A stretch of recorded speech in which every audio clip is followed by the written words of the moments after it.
Hey everyone, welcome back to Bunga's Custom Bikes. Today we are working on this 1979 Honda GL1000 Goldwing. I've been building this one up for about 6 months. It's gone from the standard Goldwing, the cruiser, to more of a cafe racer style. I should have a video when it gets closer to being done. The issue we're having today is no compression. So I've already tested it, it's got spark, it's got fuel. However, I'm getting ignition in the exhaust pipes. So what that's telling me is that likely the timing is off and the exhaust valves are open during the compression stroke, which can be very bad, and I'm hoping it's not. I gotta crack it open and look. But in that instance, it very well could be that piston is contacting the exhaust valves, which could lead to bent or broken valves. So fingers crossed that's not the issue, because I really don't want to rebuild this engine again. A couple other issues that could cause a no compression or low compression situation are improper timing, which, like I said, I believe is the issue today. It could be bad pistons, bad heads. The piston rings themselves could be worn out and done and is leaking the compression back into the crankcase, or a bad head gasket. I replaced the head gaskets on this already. It's got all new valve cover gaskets, new spark plugs. So I believe that the sealing surfaces are good. I checked clearances on the piston rings when I built it. I know those are good. So I'm really thinking that it is the valve timing. This one has 2 timing belts, one for each cylinder head. So you've got cylinders 1 and 3 on this left side and 2 and 4 on the right side. Each has its own timing belt that's driven off of the crankshaft in the center. The timing belts live right here. It's kind of hard to see, but that's the timing valve cover. Or excuse me, the timing belt cover. And then the camshafts are on the side of it. It's kind of a boxer style engine for those who aren't familiar with the Goldwings. But that being said, we're going to pull plugs. We're going to pull valve covers, timing belt covers. We're also going to pull the timing cover itself, which is this little plug back here that shows you the timing marks on the flywheel. And then we need to pull a cap off of the back here so that we can actually spin the motor around to see where our timing is at. Let me get all that off and we'll get back to it. Alright, so we got all the valve covers off, the timing belt cover, and as you can see here, got it off on the other side too. So again, this is the intake valves here for cylinders 1 and 3, and then same on the other side, and the exhaust valves for cylinder 1 and 4. It is a single cam. I see the camshaft in there, and it is a tappet style valve train. So what we need to do to set the timing is we need to set cylinders 1 and 3, or excuse me, cylinder 1 to top dead center. And this is where our timing mark is here, indicated by these lines. And we're just going to rotate it with this. So we always want to rotate forward. So we're going to basically spin this until we can line it up. I'm going to set the phone down just to get that spun. So therein lies our problem. We are set up with the timing 1 mark.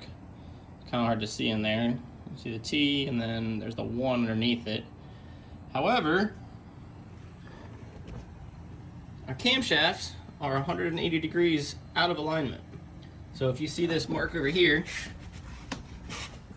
this one right here, that should be lined up with this notch right there. So in doing that, what we've created is, while that cylinder at top dead center, ready to ignite, we have our exhaust valves open. And we are not ready for compression. So we need to go ahead and pull these belts off, adjust this cam, and get that back to right. So stay with me and we'll get that all done. Alright, so first things first, we got to get these timing belts off so that we can rotate the cams 180 degrees each. Somehow, I guess that's on me when I was rebuilding this, I got the cams both 180 degrees out of time. So, you know, stuff happens. I'm glad that I tested it. I don't have any valve damage, so that's good. The valves still move freely, which indicates they're not bent, again, which is very lucky. So the way to do this is there's 2 tensioners on each side. There's one right here, I know you can't see it, but there's one right here and one on the other side. They're just tensioner rollers. We got to loosen one side, that'll bring the tension off, and then we'll be able to slide these belts off and then rotate the cams. It's always advised that when you're at top dead center, which we're at right now, which is that T1 mark I showed you, it's always advised to back it off about 90 degrees so that as you are moving the cams, you don't cause interference between the piston head and the valves. So once I get these belts off, I'm gonna rotate it out 90 degrees, rotate the cams to where they need to be, and then rotate the crankshaft back to 90 degrees to top dead center. We'll show you that whole process. So like I said, first things first, it looks like a 12 millimeter to loosen these tensioner pulleys. So I'm gonna go ahead and get that started.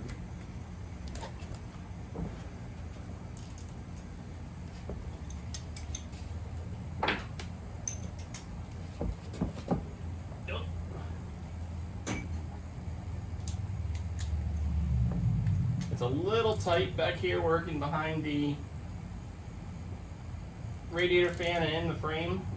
When I initially did this, I had the engine out of the bike, so it was a lot easier to get to. But you know, we got these little fingers, we'll make it work. Alright, so I got that loose enough to where I can pull this belt off. We'll just kind of slowly work it off. Actually, we might need to take this pulley all the way out. There's still a little too much tension on it, and we don't want to damage the belt, so we're just going to go ahead and pull this. Careful not to lose those bolts.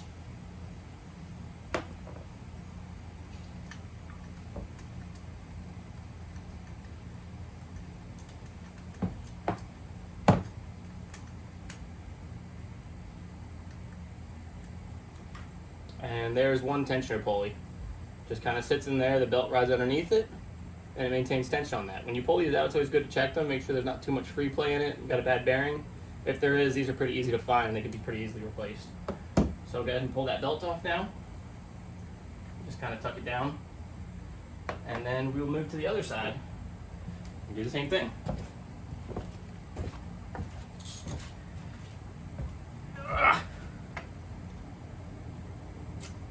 And I'm going to need an extension to get to that one.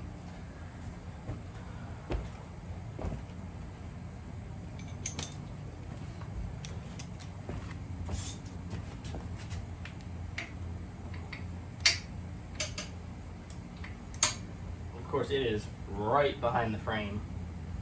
Let's see if I can get this far one first.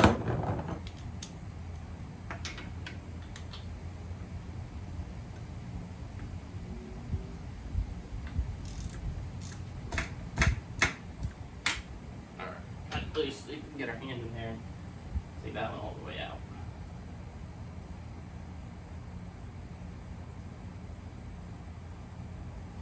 Working on motorcycles is not for people with big hands.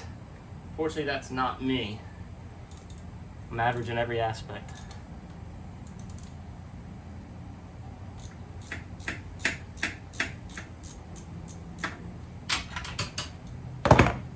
Obviously, you want to avoid hitting the frame with the driver so you don't scratch the frame, but this is my bike, so I'm not too terribly worried about it. Alright, let's get a 12 millimeter box end. And we'll get that other one off.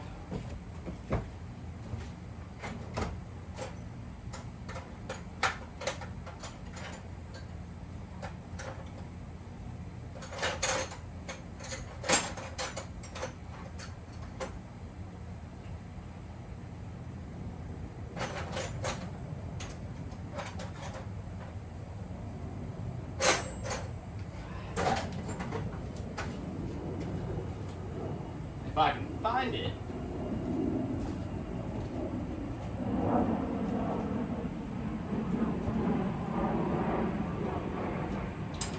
Oh no.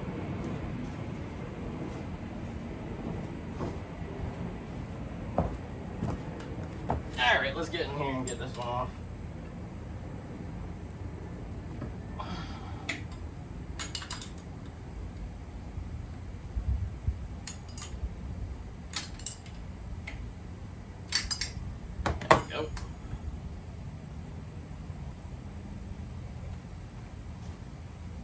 Now I've taken enough tension off where these bolts should come out pretty easy.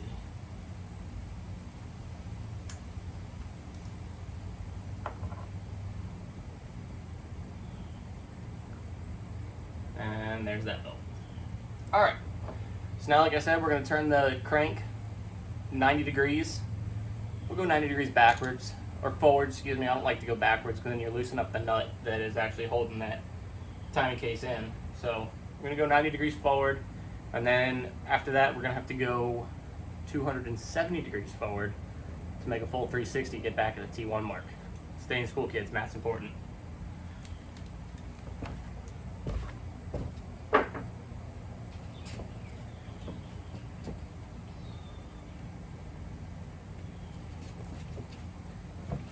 Find my extension. Yeah.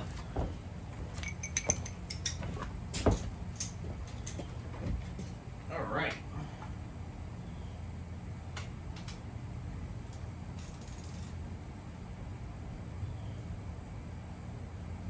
So obviously there's no mark to go 90 degrees, but I do have the crankshaft marked, so I'll kind of be able to see it on that. So we'll spin a little bit and see where we're at. A little bit further. It's real easy to spin now since we're not fighting the valve springs anymore. That should be 90. That is 90 degrees. All right. So now all we have to do is get these camshafts lined back up again, and then we'll be right on the money. Put it back together and try it again. Another thing you can do after you get these camshafts, before you put fuel and spark to it, is get a compression tester and make sure you're getting compression. So I'll show you these how we're going to do these cams. Alright, so this is the left-hand cam, and as you can see I've got a black mark right there, right on that little notch, and the factory puts a little tiny arrow. You're not going to be able to see that. So what we need to do is, if you see here also, it says up, and it's currently down. So again, in all my wisdom, I don't know how I got those mixed up, but all we need to do is we need to line that black mark up with the little notch that's over on this side of the case. And then it will be mechanically timed on this side. And then we have to repeat the process with the other side, put the belts back on. So probably not going to be able to turn this too much by hand. Yeah, once you meet that valve resistance, it gets a little harder. So we're going to put a wrench on it. It should be a 12 millimeter. So we'll go ahead and spin that around. Again, always go forward with it, like you're tightening a bolt, never backwards. And we'll get that lined up right there. Sorry, my big old bald head got in the way on that shot. But now you can see I've got the notches lined up. Where it says up, it's facing up. The engine itself will be at top dead center once we get it adjusted around again. Now let's go to the other side. All right. This is the right-hand side. As you can see, it's designated by that R right there, which again is upside down. The up, which is also upside down, because I, again, somehow timed it 180 degrees out of alignment. So we're going to go ahead and spin this one around 180 degrees again. Rotating the engine 90 degrees out of top dead center should ensure that all four pistons, no matter where they are in their stroke, will be out of the way of the valve. So we're going to have to move this one almost the entirety of 360 degrees. It's actually going to go, well, it's going to go 180. So in doing that, you're going to have at least two valves that will open and close. So we're going to go ahead and spin it around and get it into time. I'm going to keep my bald head out of the way this time. There was one spring. So we want to kind of take this real slow and get that lined up just with the notch.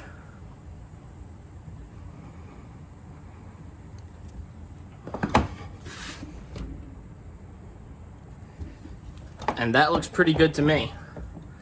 So now we're going to come back over to the engine and turn it all the way back around to that T1 mark, put our belts back on, and then we should have a properly timed engine.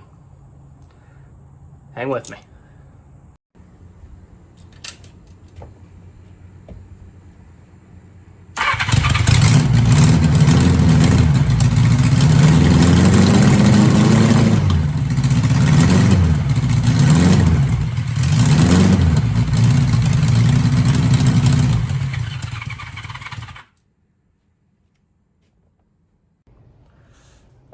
So we've got our mechanical timing set on this Goldwing here. We've gone ahead and put the cylinder head covers and the timing belt covers back on. So now let's talk about electrical timing. Now this process is going to be exactly the same for any point style ignition timing motorcycle. Now this is most, I won't say old, but most 70s, 80s, into the 90s era motorcycles. And the way it works is, I'll try and get you a little closer here. This is a Dynatech point system, and the way it's set up is there is this black rotor that has a magnet on it, and as this spins with the camshaft, it goes by these pickups. Now each pickup responds to one ignition coil. As that magnet goes by that pickup, it tells that ignition coil to fire. So if I remember correctly, and this is all labeled in Dynatech's instructions when they send it, one has a white wire, one has a black wire. So if I look up to the ignition coils in here, you can see how the coil's wired up. I've got one red wire going to it. Excuse me, the yellow wire is always hot. That's always on. That's getting power from the battery. And then down here on the bottom, this bottom bolt, I've got a black wire and a white wire. I've got the white wire going to this coil and the black wire going to the other one. So this white wire is going to fire cylinders 3 and 4. The other side fires cylinders 1 and 2. So if we remember from the mechanical timing, there's the timing marks on the flywheel inside here, and those will correspond to which cylinders we need to fire. So the F1 mark, we're going to be going with F1 and F2 now, rather than T1 and T2. So the T1 and T2 are giving you top dead center. So that T1 is mechanical top dead center. Now these also have an F1 and F2 mark, and that corresponds to when the spark plug will actually ignite the air-fuel mixture. It's a couple degrees past top dead center, and that's all set by the factory. Of course, you can advance it as needed using a timing light and an actual degree wheel. But we're going to stick with factory timing for now, just to keep it simple. So the tools you'll need for this, you need a voltmeter or a test light. I like to use a voltmeter. And you need power to the motorcycle. So we've got power, it's all ran. So with the power on, the coils will be getting power, and this Dynatech ignition system gets power. Now again, this works exactly the same for a stock point system. All you're doing is as it's spinning around, it's making those points contact, and it'll still give you the same readings on your voltmeter as you reach it. So what we want to do, get my voltmeter here. Here's a voltmeter. We're going to set it to 40 volts DC for the range. We're going to put our ground, the black cable. This is going to go to ground. So we're just going to connect it directly to the battery.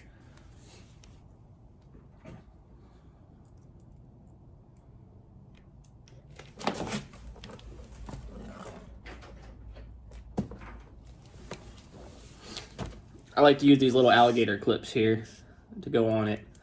Just makes the whole process a little easier so you don't have to sit there and hold it. So we're going to bring that to ground.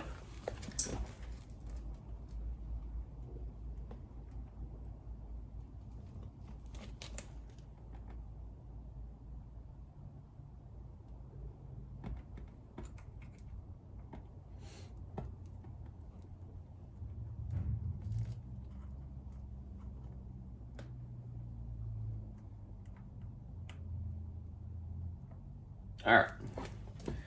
And then the red wire, we are going to attach to the input on the coil. So where I said I've got a black and a white wire going to the coil, we're going to attach that. Again, with another little alligator clip.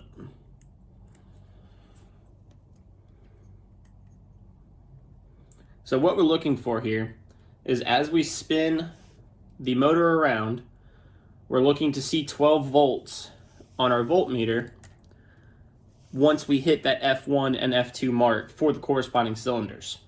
If we hit 12 volts on the wrong F1 and F2, then we know we've got our coils reversed. And it's a simple mistake and an easy fix.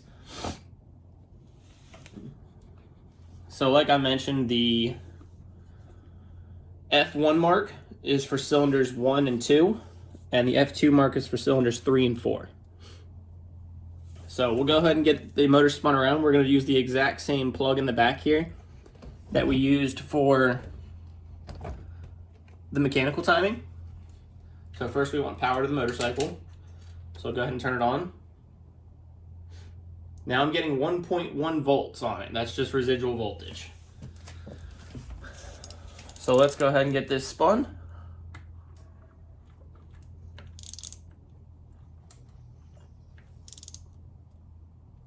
It's also important to note that you have fuel off to the motorcycle when you're doing this. All right. So here is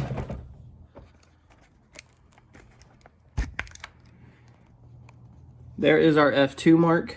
Sorry, this is terrible camera work. No, you can't really see in there because that's in the way, but we're on the F2 mark. We've got our second cylinder hooked up, and as you can see, we're reading 12.63 volts. So we know our timing's good, so I'm not going to adjust it. But if we needed to adjust it, it's the same again with the stock contact points as it is with this Dynatek. You loosen these two bolts here, and then you can rotate the whole assembly one way or the other, and that will adjust your timing. If need be, with the Dynatek type, there's two smaller Allen head bolts down there. You can adjust those and move an individual contact point by itself. So we're just going to repeat the process with the other side and get our T1 marks, or excuse me, our F1 marks, and then we will be electrically timed. I know the timing on this motorcycle is good because it runs, but I just want to show you all the process and how it's actually done. So we're going to go ahead and connect our alligator clip to this other side. And now I haven't moved the motor at all, but we're back to just reading that 1.16 of residual voltage. So we'll go ahead and rotate this around again.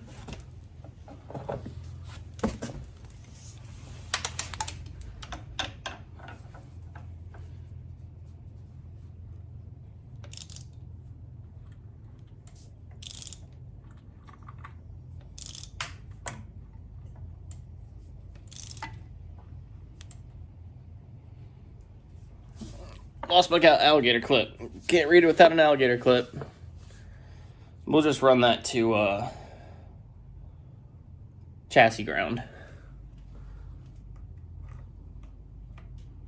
All right. So we're coming up on the T1 mark, and we're looking now for the F1 mark. All right, I've got it lined up with the F1 mark.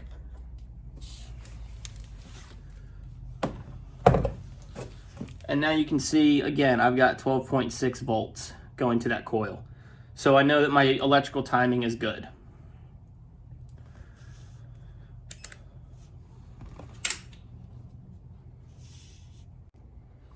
So as I mentioned, this process is exactly the same for any points breaker style motorcycle. Whether you have the stock style or whether you've upgraded to an electrical or digital system like the Dynatek.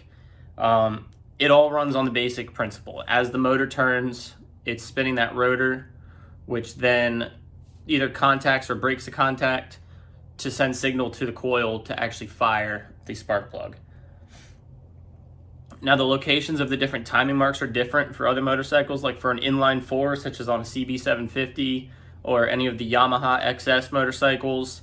It's typically going to be on that right side of the engine, on one of the little side covers. That's where the contact points is, or the points breaker. On this Goldwing, being a boxer style engine, it's on the back of this camshaft. Almost all motorcycles of that era will have some type of points breaker style with that type of ignition system. Some of them have TDI or CDI. Those will not have a points breaker ignition.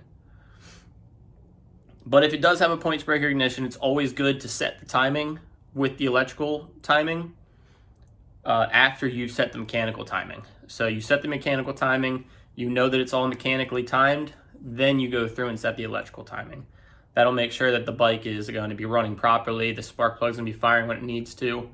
Or if you need to make adjustments, you can adjust it with the electrical timing. It's kind of just like on a car where you use a timing light and you turn the distributor one way or the other to either accelerate or retard the timing.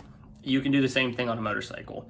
So if you're making this crazy high octane racer motorcycle and you're still using a points breaker style ignition, you can adjust it for the fuel that you're burning, anything like that. Or, I'm kind of got a turbo bike in the works, so we'll need to adjust timing for that as well.